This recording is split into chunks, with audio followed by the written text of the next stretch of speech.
যে আপনি পীর মুরিদি করলেন না কেন, তাহলে তো আমরা মুরিদ হইতাম। অনেকে বলে, সিলেটে বহুবার আমাকে বলেছে যে পীর মুরিদি করেন, আমরা মুরিদ হই। শুধু সিলেট না, বাংলাদেশের বহু জায়গায় বলেছে যে পীর মুরিদি করেন না কেন। আমি করতেও পারি, কারণ আমার আব্বা এবং আমার চাচা দুজনই ফুরফুরার হযরত মাওলানা আবু বকর সিদ্দিকী রহমতুল্লাহ আলাইহির খলিফা ছিলেন। হাজার হাজার মুরিদ তাদের আছে। কয়ে পীর মুরিদি করলেন না কেন, আর এত ইসলামী দল থাকতে আপনি জামাত ইসলামী করেন কেন, এই প্রশ্ন করলো। তা আমি এই প্রশ্নের জবাব দিতে দিতে শেষ পর্যন্ত বই লিখলাম, আমি কেন জামাত ইসলামী করি। এটা একটি বই, 250 পৃষ্ঠার বই। এসব বইপত্র আপনাদেরকে সংগ্রহ করার তৌফিক দান করুন। ইসলামী আন্দোলনের সাথে শরীক না হলে আমরা পরিপূর্ণরূপে দিন কায়েম করতে পারবো না। এই জন্য কোরআন এর শাসন যদি চাই, তাহলে কোরআন প্রতিষ্ঠার আন্দোলন যারা করে তাদের সাথে আমাদেরকে একত্র হতে হবে। আল্লাহ যেন সেই তৌফিক আমাদেরকে দান করেন, আমরা বলি আমিন। যারা বিদেশে আছেন, আল্লাহ তাদেরকে সুস্থ রাখো, ভালো রাখো। আল্লাহ তাআলা তাদেরকে ঈমানের সাথে রাখো। আল্লাহ তাআলা তুমি দয়া করে তাদের প্রতি তাদের কামাই রুজিতে বরকত দান করে দাও। রব্বুল আলামিন, আমাদের প্রিয় জন্মভূমি বাংলাদেশের উপরে তোমার রহমত নাজিল করো। যারা এই দেশটাকে ক্রমান্বয়ে নৈরাজ্যের দিকে ঠেলে দিতে চায়, নানান রকমের অশান্তি সৃষ্টি করে দেশটাকে অশান্তির দিকে ঠেলে দিতে চায়, আল্লাহ তাআলা তুমি তাদের হাত থেকে দেশটাকে রক্ষা করো। যত যুবক এখানে এসেছে, আল্লাহ সব যুবকদের গুনাহ আল্লাহ তুমি দয়া করে মাফ করে দাও। আল্লাহ তাআলা যুবকদেরকে ইসলামী আন্দোলনের, কোরআনের শাসন প্রতিষ্ঠার আন্দোলনে শরীক হওয়ার তৌফিক দিয়ে দাও। বলতেছিলাম যে আমরা হচ্ছে এমন এক নবীর উম্মত যে তিনি এমন শক্তিশালী ছিলেন, তার দোয়া আল্লাহ তাআলা কবুল করেন। মুখ দিয়ে বলা লাগে না, মনে মনে দোয়া করলেও আল্লাহ কবুল করে। সুবহানাল্লাহ বলেন। প্রিয় ভাই সব, নবীজি মক্কা থেকে মদিনা শরীফ চলে গিয়েছিলেন, নামাজ পড়তেছিলেন বাইতুল মুকাদ্দাসের দিকে ফিরে, কিন্তু মন বলতেছিল যদি আল্লাহ তাআলা আমাকে মক্কার দিকে ফিরে নামাজ পড়তে বলতেন তাহলে বড্ড খুশি হতাম। এজন্য তিনি হাত তোলেন না, এজন্য তিনি মুখ দিয়েও বলেন না, মনে মনে চিন্তা করেন জিবরাইল যদি আসতো। একদিন তিনি জোহরের নামাজ পড়ছেন, 2 রাকাত পড়া হয়ে গেছে, তাশাহুদ পড়তেছিলেন, এমন সময় জিবরাইল নাজিল হয়ে গেল। আল্লাহ তাআলা ওহী নাজিল করলেন, কাদ নারা তাকাল্লুবা ওয়াজহিকা ফিস সামা। নবী হে, আমি লক্ষ্য করেছি আপনি বারবার আমার আকাশের দিকে তাকাচ্ছেন। আপনার মনের ইচ্ছা আপনি কাবার দিকে, মক্কার দিকে ফিরে নামাজ পড়বেন। আপনার এরাদা পুরা হয়ে গেছে, নামাজের বাকি অংশ মক্কার দিকে ফিরে আদায় করুন। সুবহানাল্লাহ। দেখছেন অবস্থা? মুখ দিয়া বলা লাগে না, মনে এরাদা করতে দেরি, দোয়া কবুল হতে দেরি নাই। হাদিস শরীফ এসেছে, রাসূলের কাছে হযরতে আবু হুরায়রা রাদিয়াল্লাহু তাআলা আনহু, তিনি রাতের বেলায় এসে কাঁদতেছিলেন রাসূলের সামনে। রাসূল প্রশ্ন করলেন, আবু হুরায়রা এত রাতে তুমি কাঁদো কেন? তিনি বললেন, আমার মা আমাকে মেরেছে। তো মা তোমাকে মারলো কেন? তুমি কি কোনো বেয়াদবি করছো? না, বেয়াদবি করি নাই। তো মারলো কেন? হযরত আবু হুরায়রা বলেন, ইয়া রাসূলুল্লাহ, আপনার দরবার থেকে ফিরতে বাড়িতে দেরি হয়েছিল। আমার মা আমাকে জিজ্ঞেস করলো, এত রাত কোথায় ছিলি? আমি আপনার নাম বললাম। আমার মা কাফের, মুশরিকা, মুসলমান হয় নাই। আপনার নাম শুনে আমার মায়ের গায়ে আগুন জ্বলে গেল। আমার মা আমাকে মারা শুরু করে দিল আর বলল, হয় আমার বাড়ি ছাড়বি, আর না হয় মুহাম্মদ সাল্লাল্লাহু আলাইহি সাল্লামের বাড়ি ছাড়বি। আমি বললাম, মা, তোমার হাতে যত শক্তি আছে সব শক্তি দিয়া তুমি আমারে পিটাও, মারো, আমি তোমার বাড়ি ছাড়তে পারি, কিন্তু আল্লাহর নবী মুহাম্মদুর রাসূলুল্লাহর কদম মোবারক ছাড়তে পারি না। আমার মা আমাকে গলায় ধাক্কা দিয়ে বের করে দিল। রাসূলুল্লাহ বললেন, তোমার মা তোমারে মারছে, তাই তুমি আমার কাছে নালিশ করছো? কয় যে নালিশ না হুজুর। কি? হযরত আবু হুরায়রা বললেন, হুজুর আমি জানি আল্লাহ রাসূল যদি আল্লাহর কাছে হাত উঠায় আল্লাহ দোয়া কবুল করেন। আপনি শুধু একটু দোয়া করেন আল্লাহ যেন আমার মায়ের হেদায়েত করে দেয়। নবীজি হাত তুললেন, নবীজি বললেন, আল্লাহুম্মা ইহদি উম্মা আবি হুরায়রা, আয় আল্লাহ আবু হুরায়রার মাকে তুমি হেদায়েত নসিব করো। এই দোয়া তিনি করতেছিলেন। হযরতে আবু হুরায়রা রাসূলকে দোয়া করতে দেখে দৌড় দিলেন। দৌড়াতে দৌড়াতে তিনি যাচ্ছেন, পিছন থেকে কয়েকজন সাহাবী তার জামা টেনে ধরেছেন, বলে দৌড়াও কেন? হযরত আবু হুরায়রা বলেন, আমার জামা ছেড়ে দাও, আমাকে দৌড়াতে দাও, আমি দৌড়াইয়া বাড়ি যেয়ে দেখতে চাই। আমি আগে দৌড়াইয়া বাড়ি গেলাম, না আমি দৌড়ে যাওয়ার আগে রাসূলুল্লাহর দোয়া আমার বাড়ি গেছে সেটা আমি দেখতে চাই। হযরত আবু হুরায়রা ঘরের কাছে গিয়ে দরজায় গিয়ে নক করেছেন। ভিতর থেকে আওয়াজ এলো, কে? তিনি বললেন, মা, আমি তোমার ছেলে কলিজার টুকরা আবু হুরায়রা ফিরে এসেছি। মা বললেন, বাবু, আব্বু, অপেক্ষা করো, আমি তোমার জন্য দরজা খুলতেছি। হযরত আবু হুরায়রা বলেন, আমার মায়ের গলার আওয়াজের ভিতরে কুফরি আর শিরকিয়াতের কর্কশতা পেলাম না। মায়ের গলার আওয়াজ শুনে আমার কাছে মনে হলো আমি বাড়ি আসার অনেক আগে আল্লাহর নবীর দোয়া আল্লাহর আরশে পৌঁছে গেছে। মা চলে এলেন। বুড়ি মা তার মাথার চুলগুলি সাদা, গোসল করে এসেছেন, মাথা থেকে পানি টপ টপ করে পড়তেছে। মা আমারে বলল, বাবা, আমি তোমাকে মারার পর খুব দুশ্চিন্তায় পড়েছিলাম, কেন মারলাম আমার এই ছেলেটারে? আহারে, মারলাম কেন? সে তো কোনো খারাপ জায়গায় যায় নাই। মুহাম্মদ সাল্লাল্লাহু আলাইহি ওয়াসাল্লামের মতো ভালো মানুষ তো জীবনে নামও শুনি নাই, তার কাছে গেছে মারলাম কেন? আমি খুব ভুল করছি, আমি গোসল করেছি, তুমি আমাকে নিয়ে চলো রাসূলুল্লাহর দরবারে। হযরত আবু হুরায়রা বলেন, মাকে নিয়ে আল্লাহর নবীর দরবারে চলে গেলাম। নবীজিকে দেখে বুড়ি মা আমার পড়লেন, লা ইলাহা ইল্লাল্লাহু মুহাম্মাদুর রাসূলুল্লাহ। নবী করিম সাল্লাল্লাহু আলাইহি ওয়াসাল্লাম যুদ্ধ করে ইসলাম প্রচার করেন নাই, ইমানের দাওয়াত দিয়ে ইসলাম প্রচার করেছেন। এই যে ওহদ, বদর, খন্দক যত যুদ্ধ হয়েছে সব ছিল ডিফেন্সিভ, আক্রান্ত হয়েছে, প্রতিরোধ করেছেন। গায়ে পড়ে কারোর সাথে তিনি যুদ্ধ করেন নাই। সুবহানাল্লাহ বলেন। গায়ে পড়ে যুদ্ধ করেন নাই। সুতরাং নবী করিম সাল্লাল্লাহু আলাইহি ওয়াসাল্লাম এই ইমানের দাওয়াত দিয়া ইল্লাল্লাযিনা আমানু ওয়া আমিলুস সালিহাত, ইমানের দাওয়াত দিলেন, আমলে সালের দাওয়াত দিলেন, হকের দাওয়াত দিলেন, মার খায় সবর ইখতিয়ার করলেন। এরপর একটা রাষ্ট্র কায়েম হয়ে গেল। রাসূলুল্লাহ মক্কা থেকে মদিনায় আসলেন, রাষ্ট্র কায়েম করলেন। এবার রাসূলুল্লাহ প্রেসিডেন্ট হলেন। সুবহানাল্লাহ বলেন। আমাদের বাংলাদেশের পরিধি হলো ৫৬,০০০ বর্গ মাইল, আর রাসূলুল্লাহ যে দেশের প্রেসিডেন্ট ছিলেন এই দেশটা হলো ১২.৫ লক্ষ বর্গ মাইল। এই বিশাল দেশের রাষ্ট্রপতি রাসূলুল্লাহ। এখন তিনি সংবিধান দিলেন কোরআন দিয়া। কি দিয়ে সংবিধান দিলেন বলে? এটার নাম কনস্টিটিউশন, এটা সংবিধান। চুরি বন্ধ হয়ে গেছে, ডাকাতি বন্ধ হয়েছে, জিনা বন্ধ হয়েছে, হত্যা বন্ধ হয়েছে, ধর্ষণ বন্ধ হয়েছে, মানুষের ঘরে খাবার পৌঁছে গেছে, এখন আর কেউ না খাইয়া থাকে না। সুবহানাল্লাহ বলেন। আরে ভাই, সুবহানাল্লাহ বলতে ইচ্ছা করে না?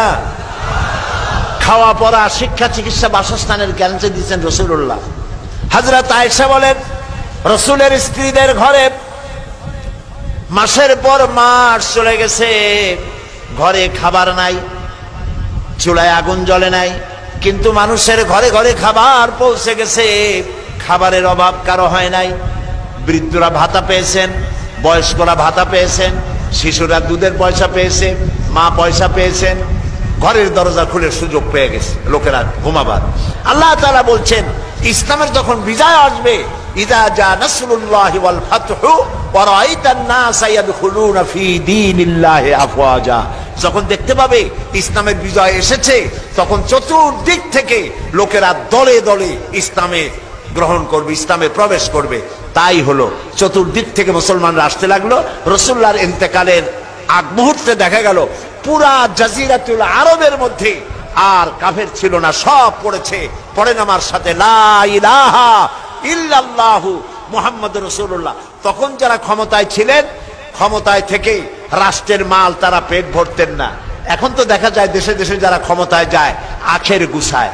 যেমন দেখেন, এই যে টিআরের গম আসে, কাবিখার গম আসে, অবকাঠামো নির্মাণের জন্য টাকা আসে, সবগুলি টাকা যদি রাস্তায় খরচ করা হইতো, বিল্ডিং এ খরচ করা হইতো, পুল কালভার্টে খরচ করা হইতো, তাহলে স্বাধীনতার পর এই ৩২ বছরে বাংলাদেশে এমন কোন একটা রাস্তা থাকতো না যে রাস্তায় নতুন করে একটা ইট দেওয়া লাগে। এই কথা সত্য না মিথ্যা বলেন? এটা মিথ্যা না সত্য বলেন? তাহলে আজ দেখা যাচ্ছে মানুষের চরিত্র নাই, ওই ইমানের অভাব ঘটেছে। হযরত ওমর রাদিয়াল্লাহু তাআলা আনহু, মুসলিম জাহানের খলিফা, রাষ্ট্রপ্রধান, প্রেসিডেন্ট, তিনি বলছেন যে আমার ক্ষমতার সময় যদি ফোরাতের কূলে একটি কুকুর ছানাও যদি না খেয়ে মারা যায়, আমি ওমরকে আল্লাহর দরবারে কিয়ামতে আসামি হতে হবে। সুবহানাল্লাহ বলেন। হযরত ওমর রাতের বেলায় সবাই ঘুমাচ্ছেন, হযরত ওমরের ঘুম নাই। তিনি ঘুম থেকে জেগে রাত্রির বেলায় ঘুরে ঘুরে বেড়াচ্ছেন কে কি অবস্থায় আছে।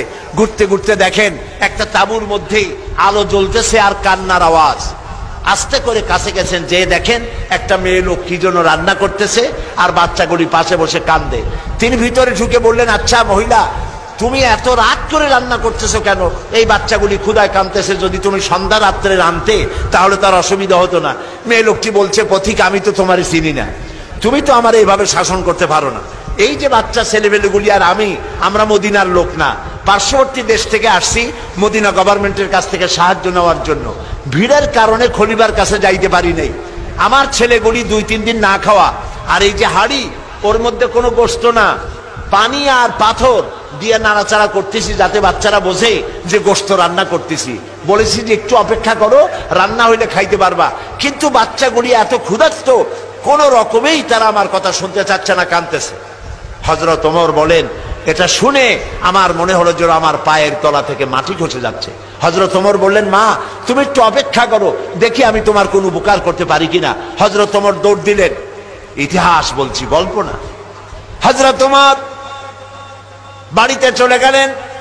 বৃদ্ধ হযরত আসলামকে ডাকলেন, বললেন, আসলাম বস্তা নিয়ে আসো, বাইতুল মালের দরজা খোলো, বস্তার ভিতরে আটা ঢুকাও, পেঁয়াজ ঢুকাও, তরি তরকারি ঢুকাও। ঢুকাবার পরে বললেন, বস্তা বন্দি করে দাও। বস্তা বান্ধা হলো। হযরত ওমর বলেন, আসলাম রে, এবার এই বস্তাটা আমার মাথার উপরে উঠায়া দাও। হযরত আসলাম বলছেন, আমিরুল মুমিনিন, এই বস্তা বহন করার জন্য আমি খাদেম তো উপস্থিত আছি।